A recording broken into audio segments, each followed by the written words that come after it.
The desert had a way of making a man feel small even before the sky split open and something fell out of it.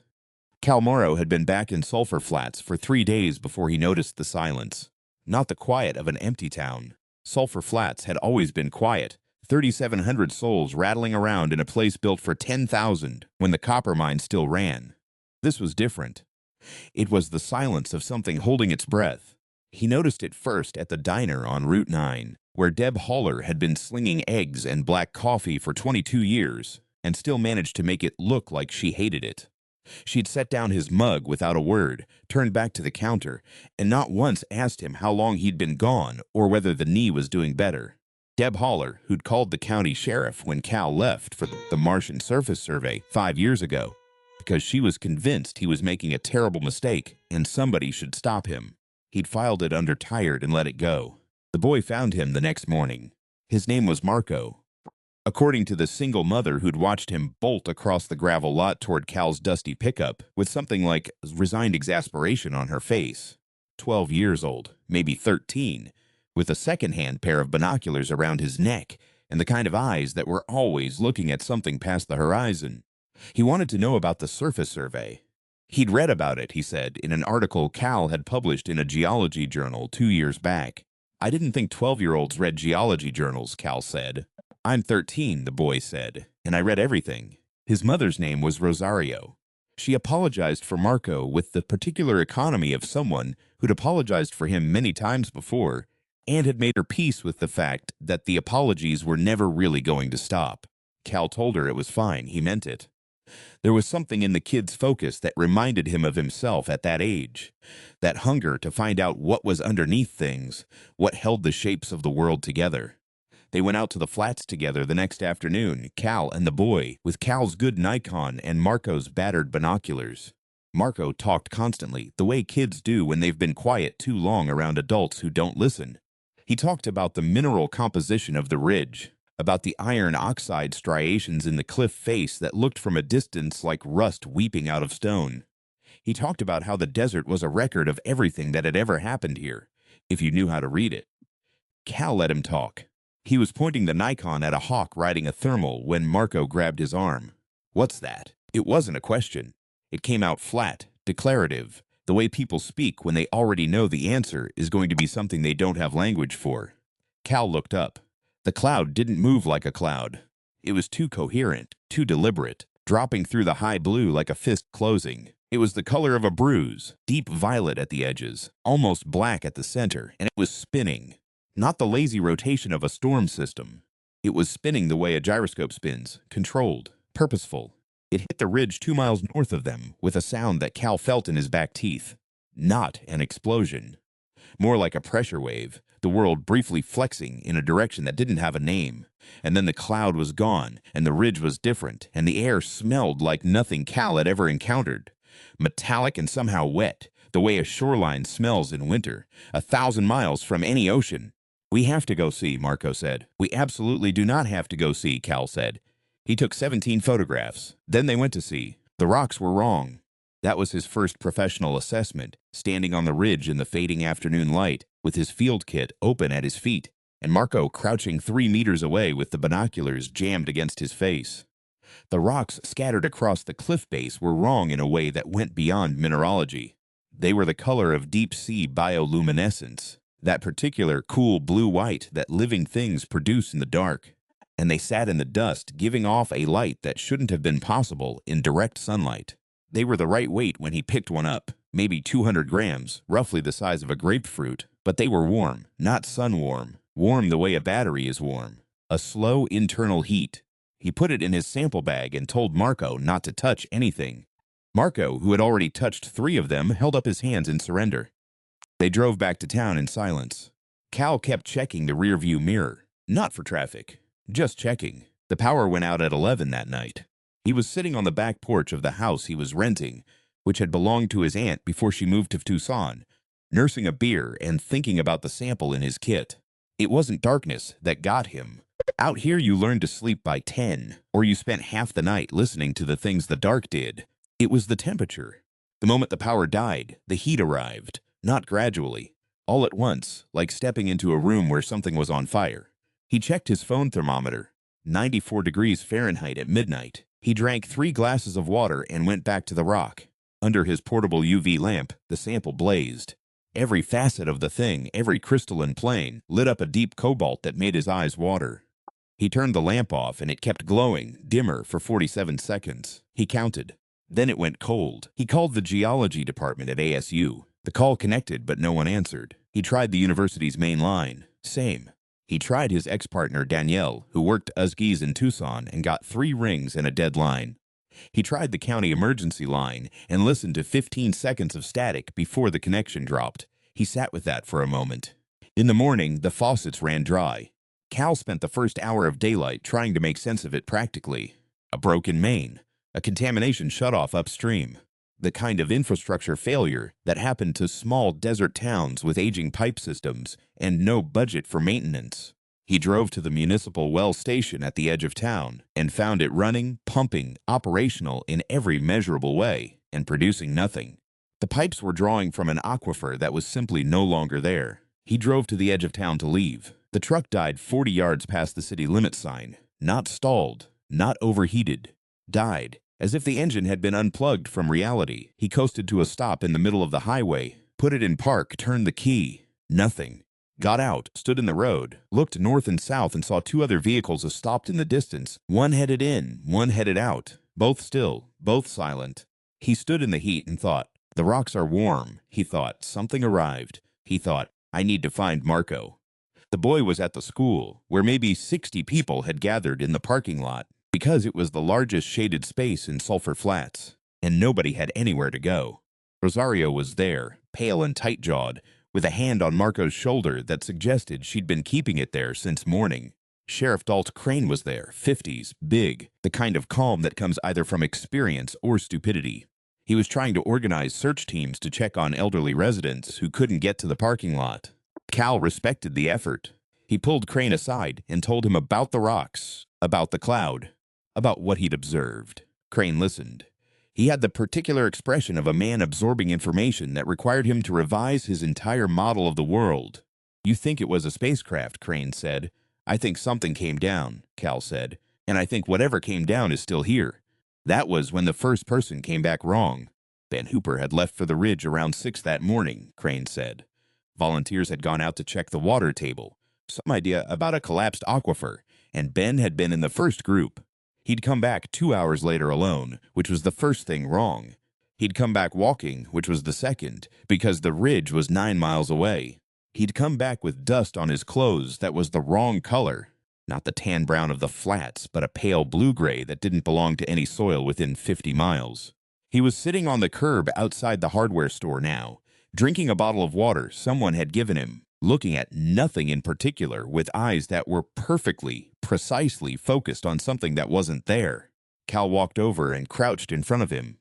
Ben, Where's the rest of your group? Ben turned his head. The motion was fractionally too smooth.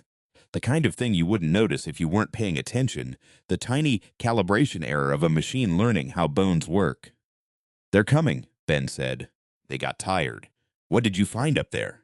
Ben looked at him for 3 long seconds, then he smiled. The smile was correct in every technical respect, the right muscles, the right duration, and it made the back of Cal's neck go cold. Nothing, Ben said. Just rocks. Cal went back to his truck and got the UV lamp from his kit. He walked back to Ben and turned it on, low setting, aimed at the dust on Ben's sleeve. The dust blazed cobalt. He turned the lamp off before anyone else could see. He spent the next 4 hours moving quietly. He found 3 more people who'd been to the ridge. He found all of them the same way, the 2 smooth gestures, the slight delay before emotion crossed the face, the dust. He found Tom Vickers, who'd run the auto shop for 30 years, sitting in his garage staring at an engine he'd clearly made no progress on. And when Cal asked him what was wrong with it, Tom had said, carefully and completely without affect, I don't know. Tom Vickers could diagnose an engine fault by sound from across a parking lot. He found May Stassen, the postmistress, standing at her own front door as if she couldn't remember how it worked. He found Deb Haller behind the diner counter, and when he ordered coffee, she put the mug down and looked at him and said, How long have you been gone? The exact question she should have asked him 3 days ago, and said it with the precise emphasis of someone reading from a script of how Deb Haller would speak. and getting it almost right. He sat down and drank the coffee and thought about what he knew. The cloud had come down on the ridge. It had scattered the rocks. Something had been in the cloud, something that was now in the rocks, or was the rocks, or was using the rocks the way a heart uses blood. It needed the town, not to destroy it, to use it. The shapes it was taking were too careful, too considered, too attentive to getting the details right. Something that just wanted to kill, didn't bother learning how to smile. He thought about the rocks and their warmth, the way they held heat like capacitors hold charge. He thought about the blue-white light under the UV lamp, the way it faded when the external source was removed. The creatures, he was ready to call them that now, ran on something. They needed something. And whatever that was, it wasn't infinite. He needed to know what they were building. Marco found him before he found Marco, which was becoming a pattern. The boy appeared at the door of the diner with his binoculars around his neck and a spiral notebook in his hand, and he sat down across from Cal and flipped the notebook open without preamble. "I've been watching," Marco said. "The people who went to the ridge, they're all doing the same thing. They keep going back, different times, going north. I've been timing them." He turned the notebook around. A list of names, times, durations, 13 observations over 4 hours. They always come back with more of the dust. They're carrying something. Cal looked at the list. "You've been following them." "I know where not to be seen," Marco said, with the easy confidence of a kid who'd spent his whole childhood in a town with nowhere to hide and had learned anyway. "And I found this." He opened to a page near the back, a sketch precise and unsentimental of something at the base of the ridge. It was hard to interpret. Marco was good at observation, but not quite there on rendering, but it suggested a shape, a structure, not the cliff face, something in front of the cliff face, something that hadn't been there before. "How big?" Cal asked. Marco held his hands about 8 inches apart. "That was this morning. It was bigger when I went back at noon." They sat with that. "They're fixing something," Cal said. "The rocks are components. They're using the townspeople to collect the components." "For what?" "To leave," Cal said. He wasn't sure how he knew this. It was the only thing that made sense of the care, the patience, the preservation of the human shapes. Something that meant to stay wouldn't bother keeping the original tenets intact. Something that meant to leave needed labor that could operate in a human environment, carry human-scale objects, move through a human town without raising an alarm. They crashed. They're trying to get their ship running again. And when they're done, he didn't finish the sentence. Marco finished it anyway, in the way kids do, without cushioning. They'll either go and leave everyone trapped in here, or they'll go and not bother leaving them. Cal put down his coffee. "I need your mother."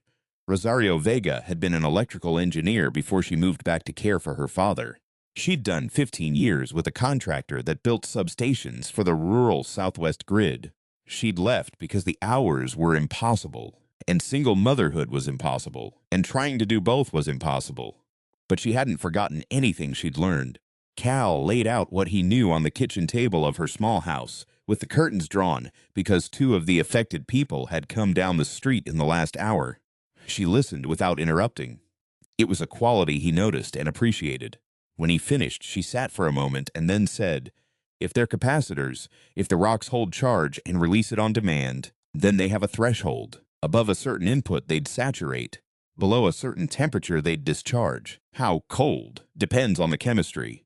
But if they're bioluminescent analogs." She tapped the sample bag, which Cal had set at the far end of the table. "Standard quench temperature for organic luminescent compounds is somewhere around -40 Celsius. You get them cold enough and they stop working." "We don't have refrigeration," Cal said. "The power's out." "No," she said, "but we have the mine."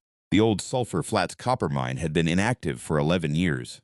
It went down 300 feet through limestone and copper oxide shale, and at that depth, the ambient temperature held at a steady 43 degrees Fahrenheit year-round, regardless of what the surface was doing.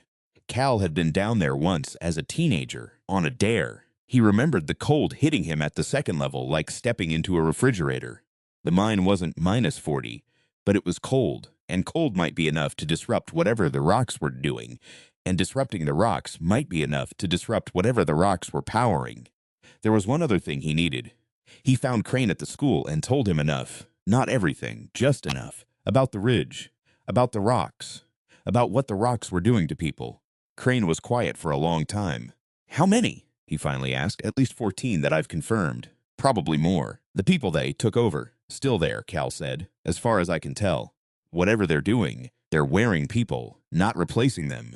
They need the hosts functional. He didn't say what happened if the host stopped being useful. He didn't have to.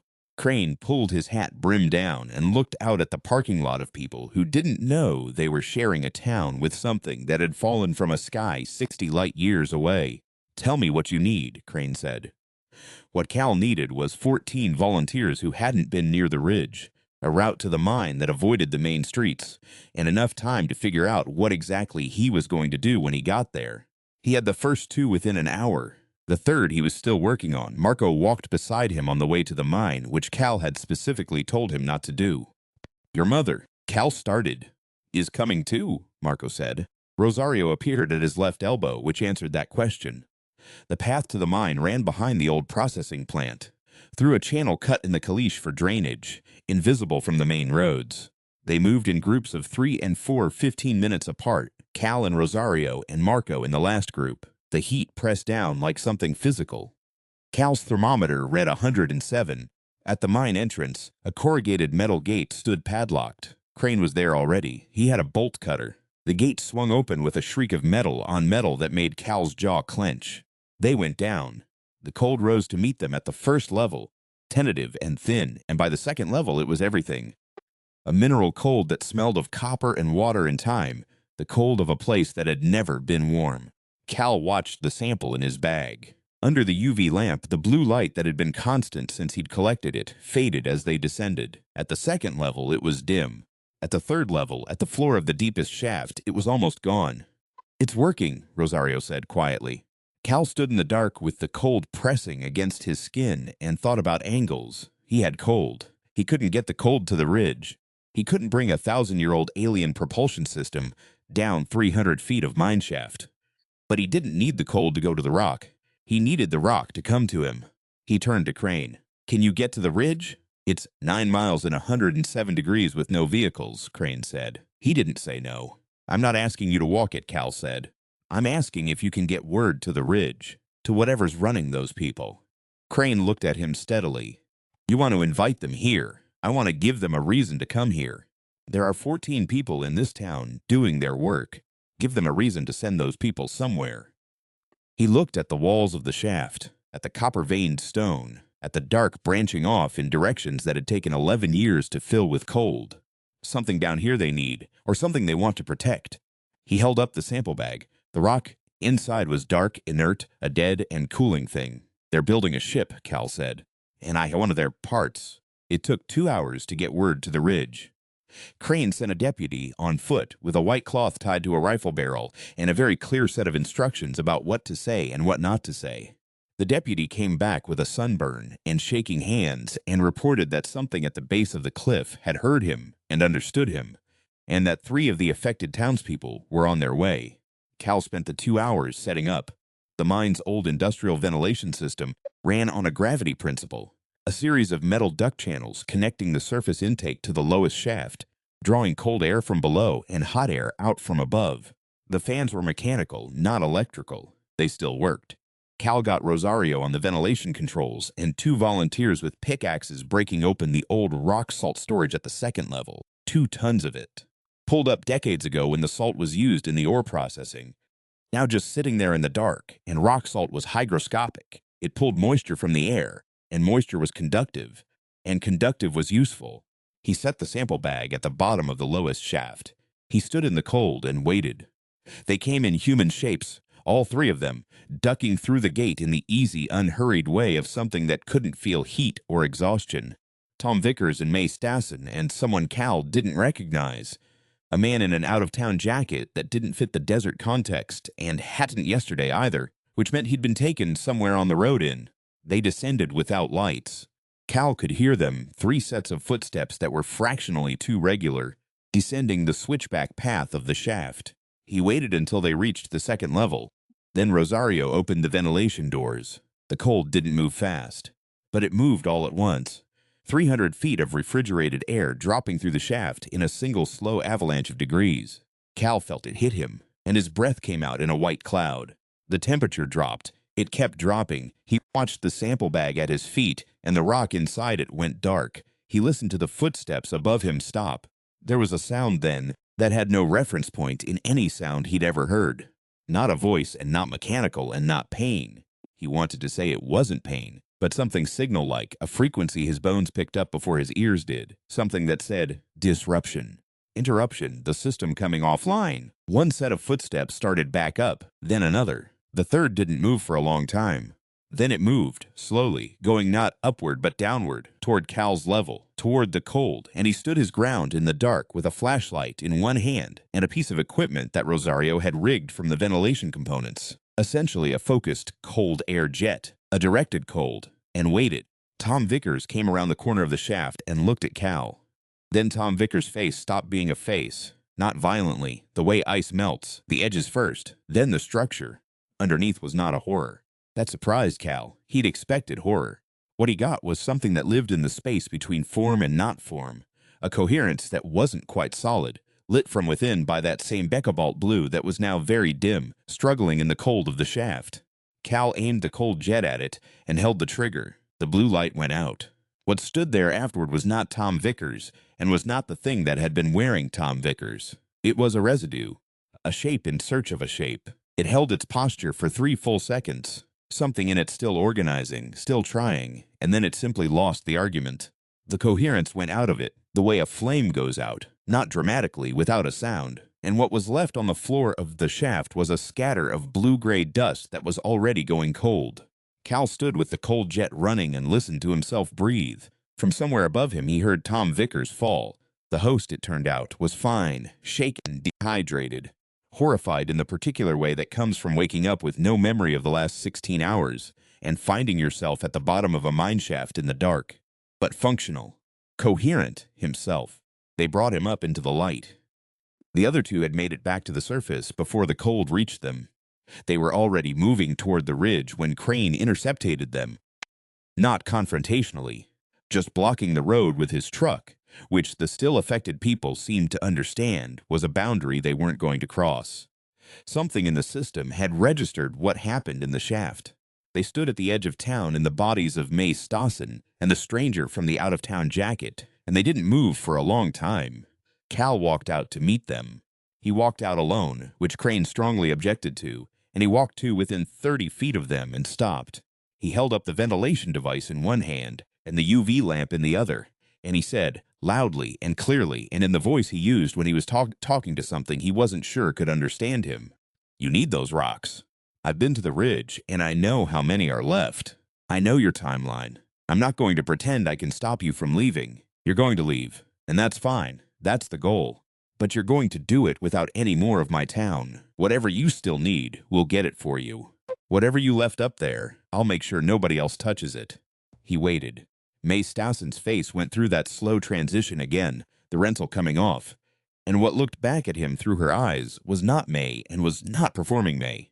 It was something that had been in the dark between stars for long enough that it had learned how to be patient, and was now being patient in a new and specific way, the way you are patient when you're deciding whether someone is worth answering. Then May Stassen's hand came up, palm out, an open hand, universal. Cal nodded. He turned and walked back to the barricade. Crane was looking at him as if he'd grown a second head. "What just happened?" Crane said. "I think we just got told they'll manage on their own," Cal said. He was right. It took another 18 hours. The heat didn't break until the end of the second day, and the water came back at 3 in the morning. The taps just opened up, cold and clear, as if the aquifer had never gone anywhere. The vehicles on the highway started the moment the water came back. The people who'd been affected woke up with headaches and confusion and memories that had holes in them shaped exactly like the last day and a half. Marco slept through the water coming back and found out from Rosario in the morning. Cal was sitting on the back porch when Marco came out and sat down beside him without asking. They watched the desert go gold in the early light. Somewhere north of them, too far to see, the ridge would look different this morning. Cal had checked with binoculars at first light. The blue rocks were gone, every one of them. The structure at the cliff base was gone too, leaving only a scorched circle in the caliche 30 feet across, and in the center of the circle, which Cal had not expected, A flat disk of metal the color of deep water, smooth and unmarked, about the size of a dinner plate. He was going to have a lot of calls to make.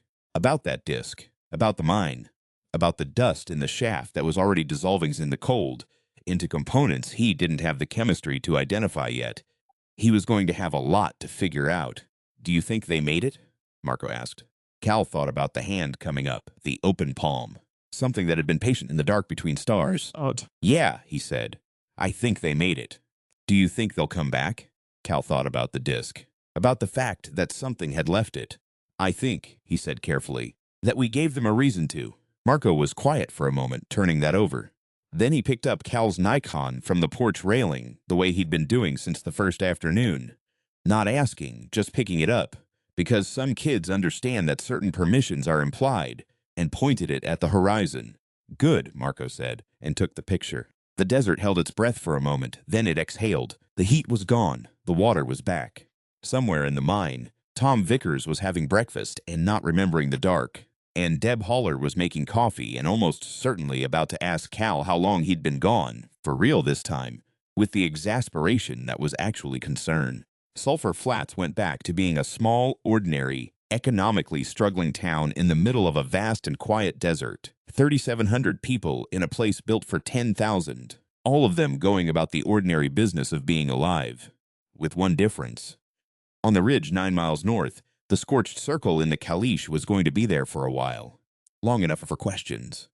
Long enough for a 13-year-old with a geology journal habit and a second-hand pair of binoculars to grow up and keep asking them. Long enough for whoever was listening out there to know that the signal had been received.